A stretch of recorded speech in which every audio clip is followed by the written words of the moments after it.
So I'm on this new diet and it's pretty legit. Oh, no way. What's it all about? I eat a hard-boiled egg first thing in the morning, then I drink 2 quarts of coffee, then I crumble up half a wheat thin, and if I get hungry for the rest of the day, I just lick envelopes. That sounds effed up. This is a hot dog is a sandwich. Ketchup is a smoothie. Yeah, I put ice in my cereal, so what? That makes no sense. A hot dog is a sandwich. A hot dog is a sandwich. What? Welcome to our podcast, A Hot Dog is a Sandwich, the show we break down the world's biggest food debates. I'm your host, Josh Scher. And I'm your host, Nicole Inaidi. And today we have a very special guest joining us for the pod. You've probably seen him reviewing other people's What I Eat in a Days on social media. His objective is to make healthy living as easy as humanly possible. Liam Layton from the Plant Slant, welcome to the show.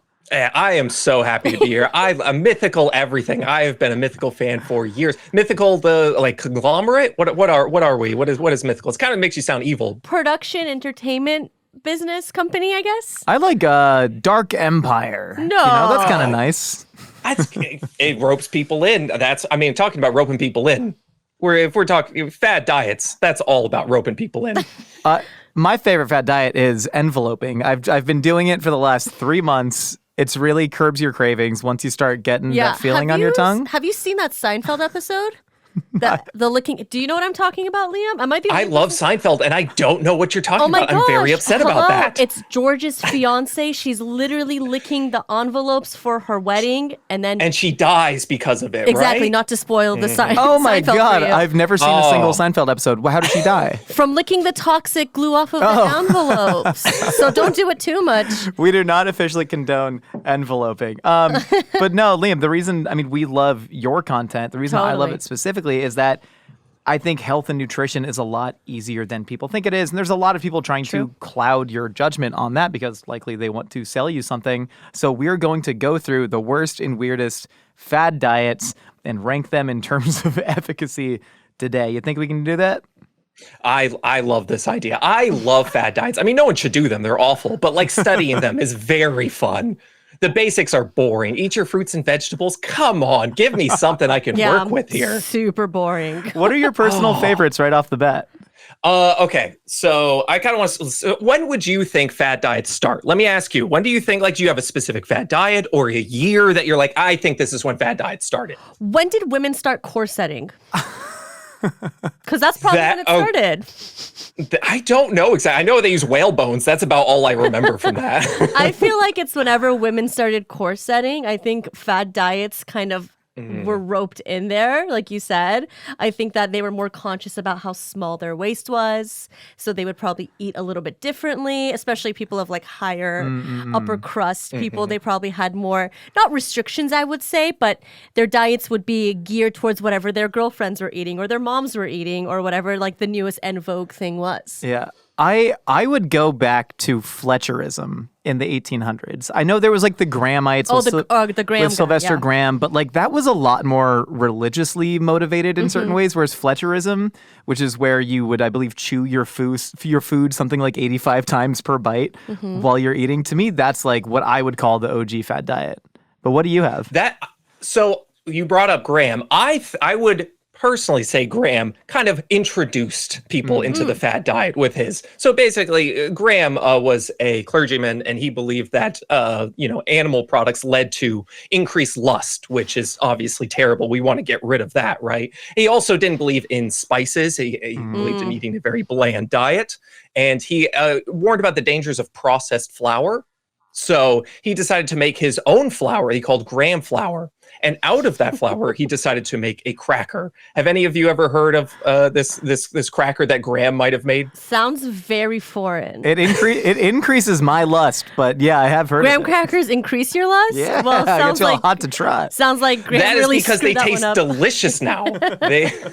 If Graham knew what we did to his cracker, he would be rolling over in his grave. That is the worst thing you could do, is make it out of enriched flour and put a bunch of cinnamon and sugar in it. He would have hated that. Probably. So I would say kind of that's where it's kind of started. But I would go on to say, have y'all talked about one John Harvey Kellogg yet on this podcast? We sure Josh have. has talked about Kellogg on multiple occasions, and he loves the guy. Because you can trace it to Sylvester Graham, a lot of these movements, yeah. But please, it was the same thing, right? Similarly with the vegetarian diet and no spices, except he put a lot more yogurt in people's butts. Yes, the yogurt enemas were very common. He also believed that grapes were very detoxifying. So he would put people initially on an all grape diet. Do you want to guess how many pounds of grapes people would eat in a day typically? 15. 15 pounds is way too many. Well, he seems like an extreme guy. So. Yeah, sure. 3 pounds of grapes is like already a lot. How I'm going to say grapes? 15 pounds, Liam. You were very close. It is 10 to 14 pounds. Josh! Get the hell out of here. Of grapes. See? Yeah. And Price is Right rules, I would have gone over those, so you would have. Now, he also believed in sort of the Fletcherism, the chew your food. It was at least 40 times. I mean, you could go beyond that. If you were like one of the, you really wanted to do it, you go above that, but at least 40 times you would chew your food. So, you're eating 14 pounds of grapes, you're chewing them 40 times, and you're getting, typically it was about half a pint of yogurt enema. You just get yogurt into your body any way you can. I wouldn't know what is too little or too much yogurt for an enema. That's one of those where none. I would say none is maybe the most medically recommended none. amount. Yeah, he believed into your standard enema. I think he didn't think that most enemas went far enough, so he did, I believe, 15 quart per minute enemas. Oh, Jesus Christ. Per minute, 15 quarts per minute. So he didn't do that with yogurt. I mean, we have to give him something, right? Listen, this guy lived to, I think, 91 or 92. He was into his 90s. So, maybe he's, I believe he also died a virgin. Are we familiar with this lore? I know I believe he had like 21 children. I think they were all adopted.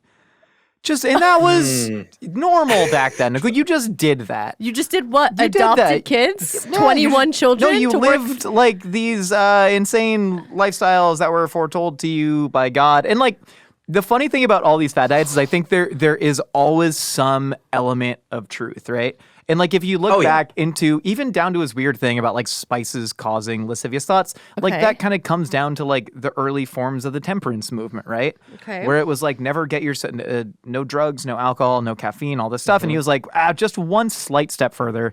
No spices either. That just kind of it makes your life too bright. We need to, be puritanical for God here. Fletcherism. It's probably better to chew your food more. I agree. They do have actually a point with that. It's 100%. Chewing your food actually can, especially slowing down. I mean, I pretty much inhale food when I eat it. I eat it as right. We all, you're watching, your YouTube and you're just downing as much as you can as quickly as possible because your 1-year-old is yelling at you and you have to do what you have to do. Right. But typically it would be better if we kind of slow down. It usually takes around like 15 minutes for the signals from your stomach to go, hey, you've actually eaten. So, there's all of these have some truth. But I would say, kind of going away from the diet, in the mid 1950s, I absolutely loved the like reducing / slenderizing salons. Have you seen videos of these? Oh yeah. They're the best. I love the idea. So basically you would go in and it would just squish you. It would just squish you and smush in various places, wherever you wanted the fat to go away from. And I absolutely love the idea that they're just sitting there like, you know what, this fat on my like love handles, I don't really like it. What if we just push it around a lot? Maybe it'll go away. And this is just like when you don't have like basic knowledge around these things, that's where you can get these fad diets where they're like, oh, I can kind of see a connection. How many ab videos have you still seen today? Basically, where people are doing ab exercises to burn the fat from your core. It's still around. So there's still this like little bit that, people connect to. Like, that could be true. I like the idea of it. So I'm going with it. I know a girl whose mom used to own one of those like mummy wrap things. Did you ever see those? No. I knew a girl whose mom used, so it's pretty much like a slimming thing where they would take a bunch of like gauze and then stronger and tighter gauze, and then you would run on a treadmill for like 10 minutes, and you would do this a few times a month, and this would shed pounds and make you be, it was basically lymphatic drainage before lymphatic drainage became really popular. You would literally wrap yourself in these, and they would like wrap your neck to make sure your like double chin would kind of go away too. Only a few times a month seems like a steal. That's great.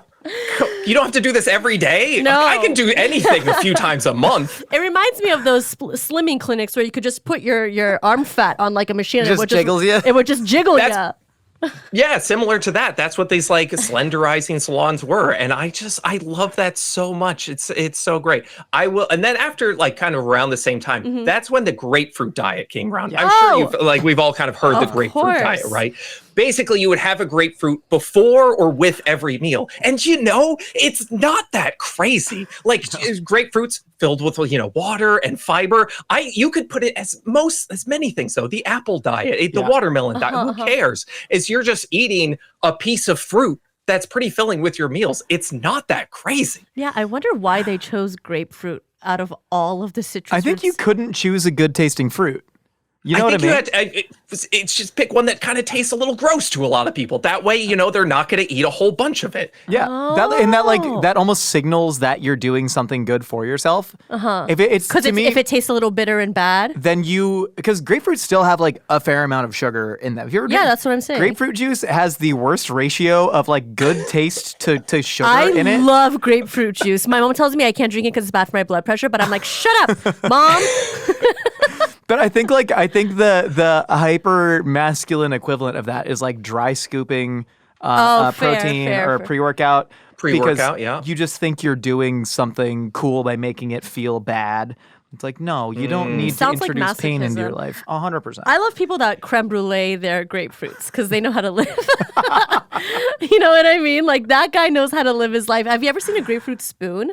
They're kind of gorgeous. Oh, yes. We should just bring those back for other things. Speaking of spoons, you know what else? Around a little bit later, a little bit after this, another diet I absolutely love. You've probably heard of the cabbage soup diet. I was just about to say that. Yeah. Such a good diet. You can eat as much as you want, and that's what people want. Tell me I can eat as much as I want. Yes. Now, what can I eat? Well, a bunch of leaves, just like a whole bunch of leaves thrown into a pot with some water. And you would also get like certain vegetables and maybe some brown rice. So like you get some diversity.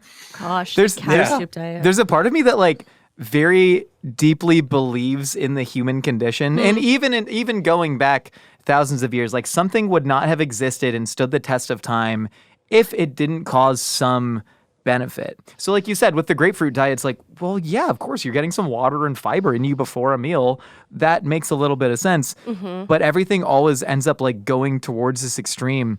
For something like the slimming clinics, is there any science behind that at all? Like, is there even a nugget of truth within this insane haystack? Absolutely not. There is nothing. You can't just where is the fat gonna go? Yeah. What are you just gonna move it around to different parts of your body? Do you think like maybe I'll just take it a little bit from like my abs and I'll put it up here? Like it doesn't work. People think fat as like this thing under your skin that just like will just fall out. Yeah. Like if you had like a cut, it would just fall out. It's there. It's there. Like, have you ever seen how liposuction works? It's not a fun process. They have to do a lot. Yeah, they have to do a lot for that. And it's not fun. No. So, no, there's absolutely no truth. But again, it's fun. It's interesting. And I really enjoy it. We're going to be looking back at this era with that same lens. Well, we currently look at this era with that same lens because I had somebody incredulously say to me, you don't believe that cold plunging targets blah, blah, blah types of fat cells? And I was like, why do you think that this is gospel? Where did you even read that? Yeah. But no, I can guarantee if you like cold water, fantastic. Keep doing it, man. There's probably it wakes you up a little bit. Yeah. But we still have feels good in the the mornings. equivalent of the slimming clinics today. And we still have the equivalent of the Grammite diets You know today. what it is? Have you heard of those plate fit classes? It's a literal class. It's a 30-minute workout class because you're only allowed to be on it 30 minutes. It's a platform that shakes. Yeah. And you do squats on the shaking platform. And you have to hold it. And you can only be on it for 30 minutes because if you do it more, your literal brain starts vibrating whenever you get off of it. I swear the slimming clinics are just the plate fits of now. Like, you know what I mean? Yeah. The plate fit That's is an extension. Yeah. It just vibrates it right off. Worst class I ever did. And also, can I just say how susceptible I am to all of these fad diets? I feel like I've tried almost every single fad diet in some capacity. I think they are geared more towards women than men, to be fair. But I think the one fad diet that's kind of like, quote unquote, stood the test of time is the Mediterranean diet.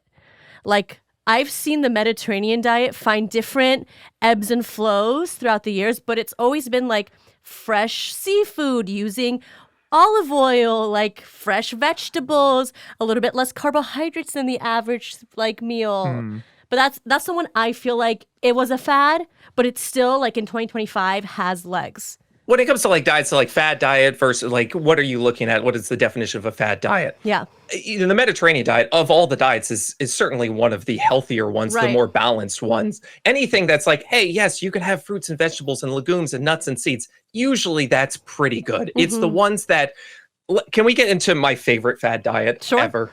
Okay, let's take Nicole. You come into my office and you're trying to lose some weight. All right, and scene, go. Hi, my name's Nicole. I'm trying to lose some weight.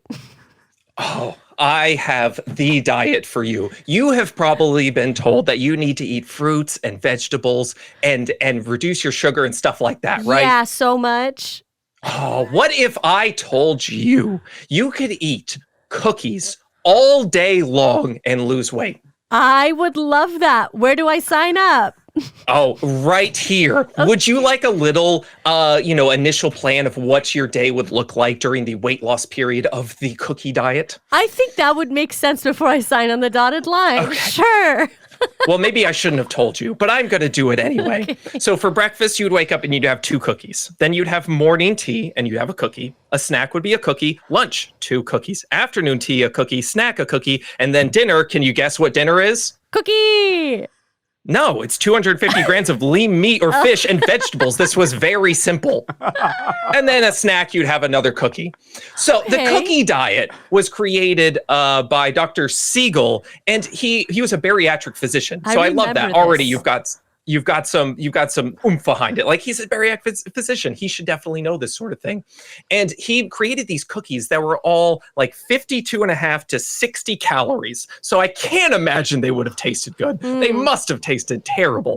But he had a proprietary blend of amino acids that he said would curb hunger. So amino acids are like the building blocks of protein. And so first off, proprietary blends are the greatest thing ever. If you're in like you're trying to sell supplements, get on the proprietary blend. Basically, you can just put a long list of things and say there's this much in it, and you don't have to say what's actually in it or the amounts that are in it, I should say. Right. And then they would give you like one kind of regular dinner, and the whole day would be about 1,000 calories, like 800 to 1,200 calories. And they would say you would lose 11 to 17 pounds in a month. And, you might, honestly, eating these, I'm assuming it's terrible cookies. What is the average caloric intake for a average woman? So, I mean, the 2,000 calorie thing, typically they'll say 2,000 calories for women, 2,500 for men, but it just varies so much, and it's tough to get an actual, like, what it would be for the average person. And this diet was 1,200? About 1,000, 800 to 1,200 calories. Starvation station. But you get to eat cookies all day long. And that's what's so great about this diet, because so many diets are like, okay, you can't have sugar, you can't have this, I can't have cookies. Oh, what if we told you you could eat basically only cookies and lose weight? When it comes to fad diets, it's all about roping people in with like something that really is like, oh, that sounds fascinating. Push the fat out of your body. You can eat cookies all day long. That's what gets people through the door. Nicole, what fat? Okay, so I feel like every diet works. I know people that are incredibly fit and strong, don't know their blood work, whatever. But I know like really fit people who are vegetarian, who are vegan, who are carnivore, who are keto, who eat 1 meal a day, who eat 9 meals a day. It's like there's so many different ways to skin a cat here. In a sense, if you have the basics down, you're kind of 90% of the way there. The key is being consistent with it and using it as like a lifestyle and not just rebounding and yo-yoing. What have you found in all the fad diets you've used? And Liam, I'm curious about your opinion on this. If you've ever done any fad diets, what has been like the most sustainable for you? The most sustainable, keto, but drinking. was my That's an honest answer. That's a very honest answer. Keto, except I take mushrooms like once every 4 hours. No. I've actually never done mushrooms before. I would just be keto for the most part, and I would eat very little carbs, and I would eat very little sugar. Like, I totally deleted sugar from my entire diet, which I was consuming way too much sugar. But then I started like taking like collagen peptides, which had like what did it have? Like stevia in it, like fake sugar. Yeah. And then I started drinking more like diet sodas, which I used to be so against. I literally I was like, I'll just drink like half of a regular soda instead of a full diet soda. But then I like totally turned to diet soda, and it worked so well, and I felt so good. And then, but also I'm a social butterfly. Like I like have an active social life. So like I would go and like have like a cocktail or three while still maintaining like a really strict diet. Like I wouldn't eat tropical fruits. Like I wouldn't eat bananas, papayas, pineapples. I wouldn't eat any of those fruits, just low glycemic quote unquote fruits like berries. And then beans maybe like 3 times a week. And that was my diet. And then just a lot of meat and a lot of vegetables and a lot of water and sometimes coffee, but not all the time. What I will say for fad diets, like the reason that keto and a lot of these diets work is what makes things hyper palatable? What makes things super tasty? It's Spices and salt and fat. Sugar. Salt, yeah. So the combination of fat and sugar. Like, when's the last time you saw someone with just a bag of sugar and a spoon going to town? But never. It's been a little while since I've seen that, right? Never. You don't see it very often because sugar on its own, it's fine. It's like, but I'm not going to sit there and just eat spoonfuls of it. Right. But when you take sugar and you add butter and then you add flavoring and you make cookies, oh, forget about it. I could eat 1,000,000 cookies. Yeah. So it's this combination that you don't really see the simple carbs and fats generally combined in nature too often. You could maybe say like nuts have a little bit, but for the most part, it's like carbs or it's fats. So this combination is what humans, we kind of crave and what makes it taste delicious. And I want more of it. So anything keto, when you remove the sugar, you remove the carbs, you're removing that. Yeah. So same thing with low fat. If you go low fat and you remove that, it can also work. Now, the problem with, low fat diets is you kind of need fat, but, anything that kind of removes the combination of these things will generally work pretty well. I never thought that. I have never heard it put in such clear terms. So clear. But that makes so much sense, especially from like a cook's standpoint of like, it is the combination of those. I think an upsetting truth is that we have so many diet related problems because we've simply made food it's too good. It tastes Food is too good. And too abundant. Like processed foods. And well, sure, but I mean, even the availability of, something like sugar, which is a processed food, of course, but like the availability of it. And I never understood this until I read it might have been in a Michael Pollan book in The Omnivore's Dilemma, but he talks about the introduction of high fructose corn syrup. And I don't believe it is necessarily like the worst thing for you. I think if you substituted an American Coke for a Mexican Coke, I don't think your life would be that different. However, when the Japanese scientist that created it tried he artificially synthesized fructose for the first time. He tried it and went, we have officially broken the boundaries of sweetness. Wow. Like he was Oppenheimer, but for sugar. He was like, now I am become death purveyor of, syrup. And so like we have like fundamentally changed things. And like, it's not that it's doing anything bad on a chemical level. It's just that, oh man, that's really good. I wish I had another handful, Have you ever stopped at 2 Doritos? I haven't. I can't tell you the last time that's ever happened. Food just tastes amazing. And so like a lot of my content, I see people going in grocery stores saying, this is terrible. This is awful for you. And it's like, I understand where they're coming from because we're eating a lot of it, but it's not some specific ingredient in it. It's the fact that it tastes amazing. And it rocks. So much of it. And it's so good. I love Oreos. 2, a serving size of Oreos is 2, maybe 3. Yeah. Who's doing that? No one. Yeah. So like, that's why a lot of these diets that really just like, that eliminate that generally do pretty well. I kind of want to ask you two, if you were to start a fad diet, would you have a direction you would take it? Do you have something in mind that you're like, it's something, because basically we kind of need to keep it simple, right? We kind of need to keep it basic so people can understand the rules. I kind of want to see, I want to give you, I came up with something. I think this would do super well. Okay, ready? Hear me out here. Go for it. The gorilla diet. Okay, the gorilla diet. Okay, so gorillas, obviously super muscular, huge, jacked, right? So many guys would love to look like a gorilla. So if you just eat like a gorilla, you'll look like a gorilla. Does that work at all? Of course it doesn't, but that doesn't matter. That is how we rope people in, right?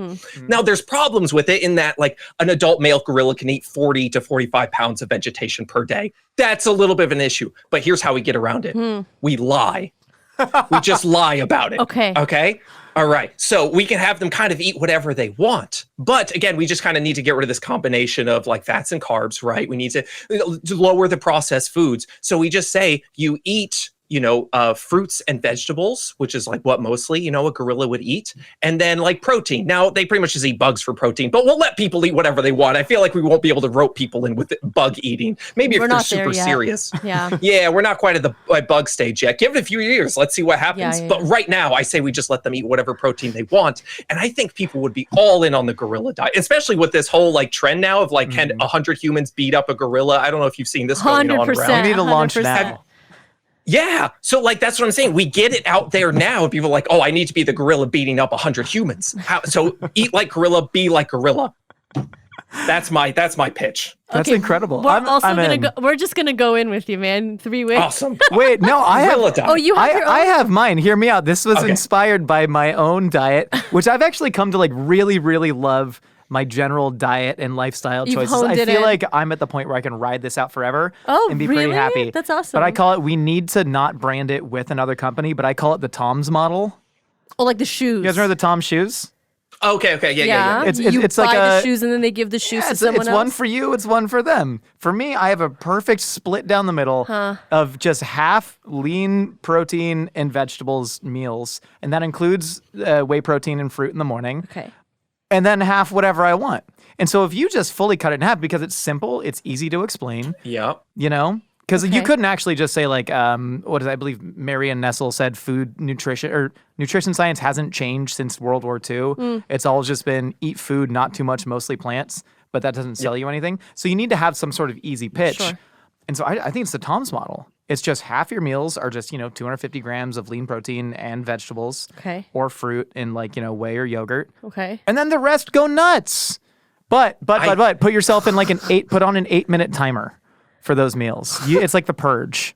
The Tom's purge. Oh. You can't call it the purge. You can't call it the purge. We can't I meant the movie where they're violently killing people, not the eating disorder. I actually didn't even think of that, but that's great. See, this is why we have a group roundtable to troubleshoot these things. A think tank, and of course, why we have a woman in the room. A think tank, if you will. Putting men together on a podcast is never a good idea. Yeah, you always need us to soften the blow. Good thing there's only like 10 men with podcasts. I mean, that's only 10. I don't think I would ever come up with a fad diet because I think they ruin people's lives if they don't. If they don't. No, you have to sell out hard. But at the same time, it's almost like it's not people's fault because this is what they're being taught. Like, for example, my mom and the Snackwells and the cottage cheeses and the 100-calorie packs, I truly don't think it was her fault. I think that is what was being fed to her, literally. So she didn't know any better. And I think us as humans, we don't know any better either. So I would never want to contribute to that. Sorry. Okay, but back to the gorilla diet. So you're saying... Yeah, listen, I'm saying hear me out here. Gorillas are 98+% same DNA as humans. Now listen, do people in the know understand that 1.7% difference or whatever, it makes makes everything? Of course. But if you just put on like we're 98.3% the same as gorillas, eat like them, be like them, we would sell hard. I mean, we would ruin a few lives probably, but like we would get very rich doing it. You know what the downfall of this is, especially for our target demo, is when they Google how big is the penis of the gorilla. Yeah. Less than 1 inch. Less than 1 inch. Bye, guys.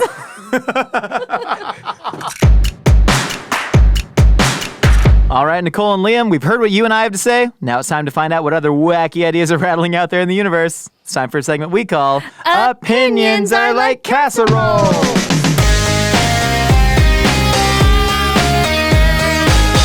Okay, Josh. Oh, sorry, were you doing something?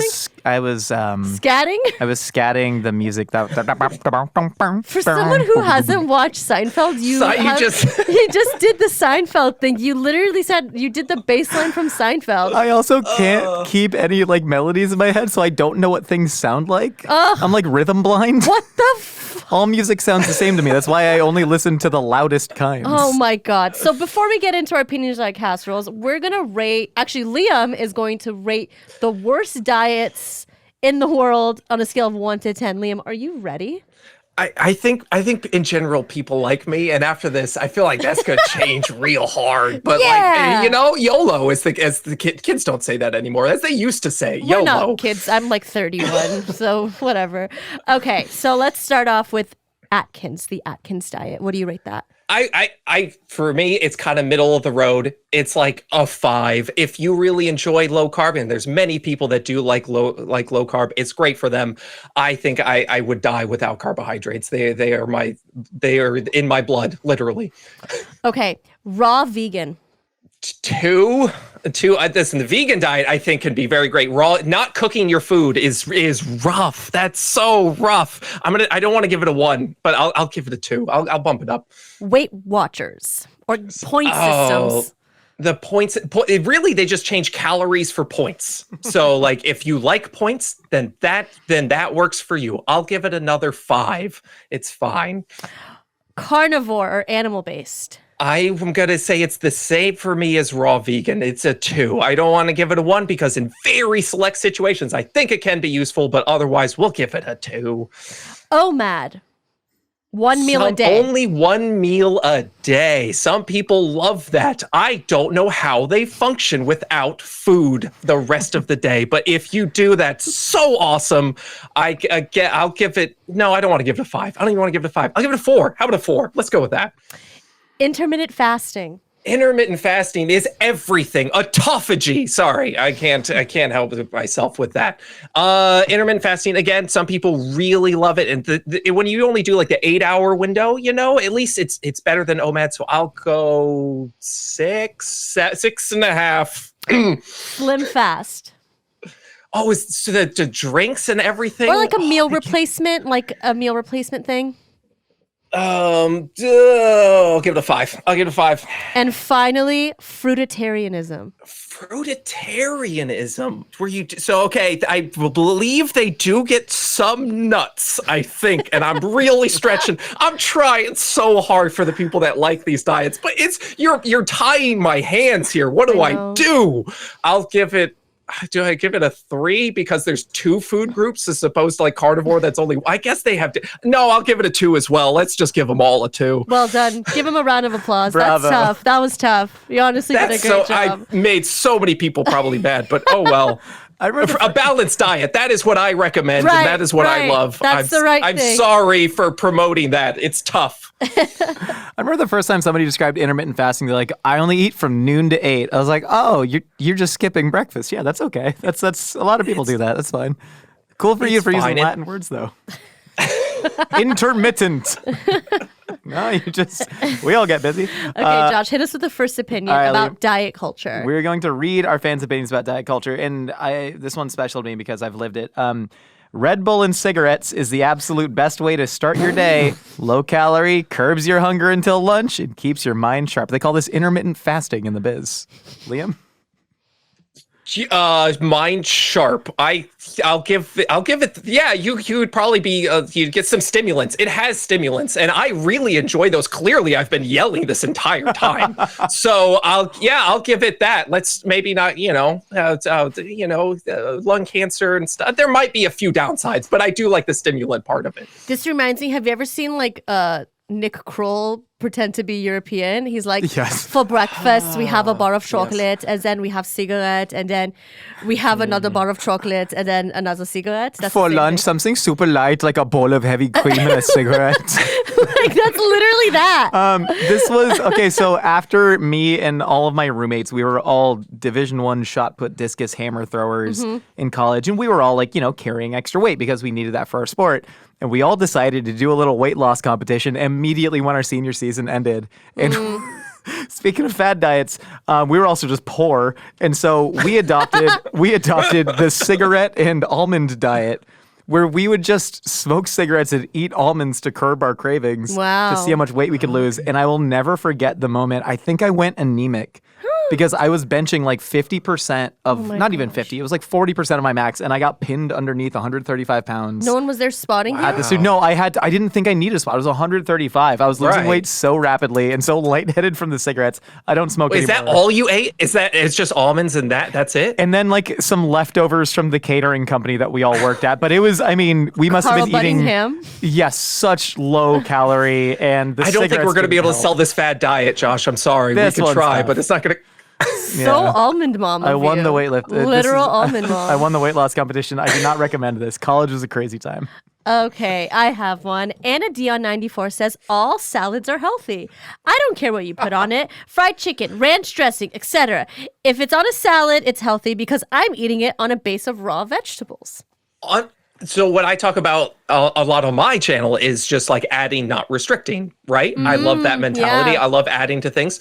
Now, eventually, it can, it might not be so great. If you put like a little bit of like sesame seeds on just like your food that you normally eat, maybe that's stretching a little bit. But I love the idea of adding things to a salad. I talk about like chicken nuggets. People are like, I love chicken nuggets. Throw them on a salad. That's great. I mean, I think I like the idea. I think it could be taken to the extreme and maybe not be perfect. I agree with this, and I think eating vegetables with a side of something you're a really, really big fan of, in order to consume the vegetables, so be it. Yeah. I wouldn't brand it as necessarily quote-unquote healthy, but I think it's better for you instead of just doubling up on the ranch dressing and the chicken tenders. I think healthy is a spectrum, right? What were you doing before compared to now? Yeah, exactly. So true. I think there's a really weird original sin in the diet that we grew up eating in America, where we take our meats and we heavily process and salt and fry them. We grew up on chicken nuggets and fried chicken patties in school and hot dogs and hamburgers. And then we just like don't season our vegetables, right? Right. Yes. And so I kind of love this, like, vegetables taste delicious. Put delicious things on your vegetables. Don't learn to fear them. Make it a treat. Yeah. I eat 1,000-calorie salads all the time because they're delicious, not because I want to do something healthy, but also I am getting a ton of volume of food. I am getting a lot of micronutrients, and I'm teaching myself, not that I need to be taught, to love vegetables, which I think is a problem. So, yeah. I can't tell you how many times somebody has said, does adding cheese or ranch cancel out my vegetables? And I die a little every time I hear one of those. Bad, yeah. It's always cancel. Does that cancel it out? If I eat a donut after a workout, should I have just not done my workout? And I'm like, oh, God. Oh, man. Yeah, your body actually just like shits out raw, undigested kale and cheese because they're like, nope, canceled it. Cancel. All right, another one that I feel personally, towards. Drinking an absurd amount of diet soda to satisfy my sweet tooth without knowing the health implications is so worth looking snatched.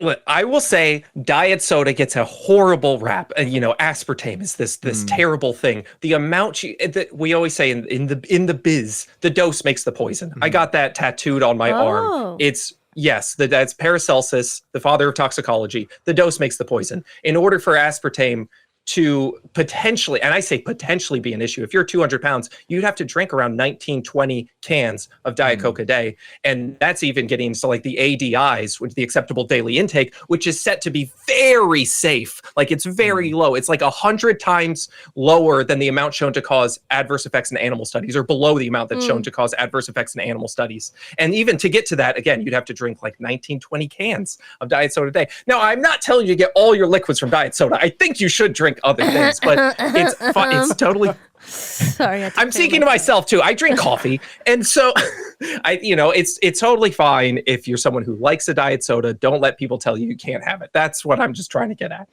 I'm sorry for judging you for all those years of eating and drinking diet sodas when I was having full sugar sodas. I'm sorry, Josh. Now apologize for Halo Top ice cream. Sorry for Halo. I never ate Halo Top ice cream. I said I did, and you would judge me for it. You go, why don't you eat 2 bites of real ice cream? Well, yes, I still agree with that. Real ice cream tastes better than Halo Top tastes like butt. I am now a part of the diet soda train. I mean, sometimes do I still dabble What's your in favorite? What's your favorite? Honestly, What's your favorite? I flip-flop between a Diet Dr. Pepper and a Diet Coke. Don't tell Are you not in the zeros yet? Are you only diet? Have you not gotten to zeros? I like flirt with the zeros, but like diet's kind of been the only thing I've been like exposed to. Do more flirting. Flirt more. That's all I'm gonna say. Get yourself an A&W zero, or there's love Barks zero. Sorry. A&W has a cream soda zero. It's so good. Okay, I'm gonna try it. It's so good. Okay, I'm gonna try it. But sometimes I need a real soda to remind myself of what reality tastes like. Totally fine. Everything in moderation. You're right. Oh, now I have to say one? You're up, dude. Okay, hold on. Let me pick a really good one. Give me 1 second. Chance X Muse says, everything we've been fed about the human diet is a scam and has been to promote the big food corporations. Oh. Exclamation point. Oh.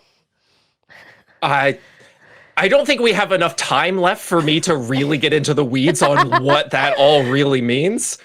But I would say just eat a balanced diet and don't worry about what they're trying to feed you. It's everything in moderation, balanced diet. That's what it comes down to. Don't fear every little thing, all that good stuff. What Liam said. I mean, really, yeah. But like at the same time, I don't know.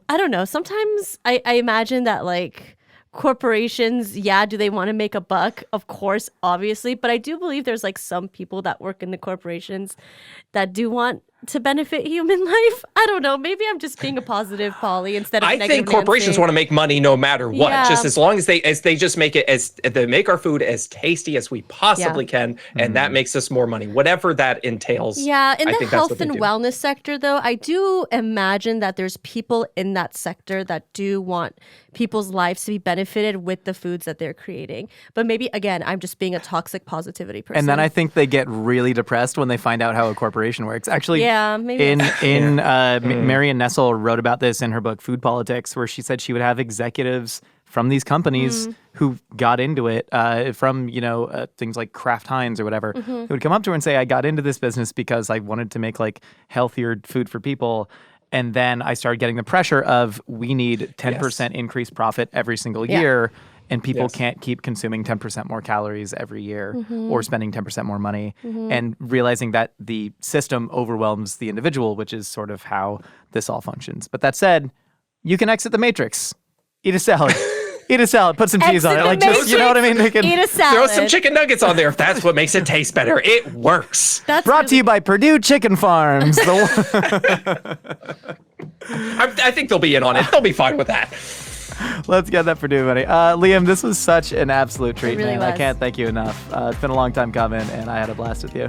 Same. Thank you guys so much for having me on. Huge fan of the show, fan of everything mythical, and it's been a dream to be on here. Thank you so much. Of course, man. Where can people find you? I think I'm the Plant Slant most places. I just say look that up. YouTube, the TikToks, all of those good things, and you'll find me somewhere ranting about something else, I'm sure. He'll just come up on your algorithm. You don't even need to search anymore. He just came up If you're on my anywhere near food, Yeah. there's probably a good chance. He popped up on my algorithm with our shirt on. Oh, yeah. That's why he's here. Oh, man. And, go ahead. After and you. on that note, thank you all so much for listening to A Hot Dog is a Sandwich. We got new audio episodes every Wednesday, the video version out on YouTube on Sunday. If you want to be featured on Opinions or like Casseroles, hit us up at 833-DOGPOD1. And for more Mythical Kitchen, check out our other videos. We launch new episodes every week. We'll see you all next time. Liam, drink some more coffee. And diet soda.